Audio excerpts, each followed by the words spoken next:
Ibinahagi ni Department of Finance Secretary Benjamin Diokno na malapit nang makatanggap ng listahan ng mga kwalipikadong nominado para sa mga pangunahing posisyon ng Maharlika Investment Council o MIC. Si Pangulong Ferdinand Marcos Jr. Ayon kay Diokno, ang mga aplikasyon at nominasyon para sa Pangulo at Chief Executive Officer at mga independent at regular na direktor ng MIC ay isinara na noong Miyerkules, September 27.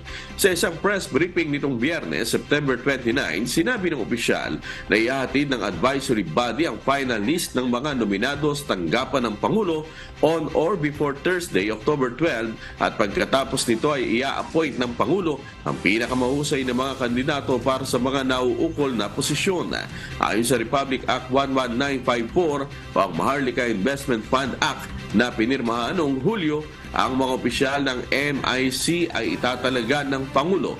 Inatasan ng Maharlika Investment Council na magsilbing pangunahing mekanismo para sa pagmobilisa at paggamit ng Maharlika Investment Fund o MIF para sa mga investment transaction upang magbunga ng optimal na kabuang kita sa mga investment.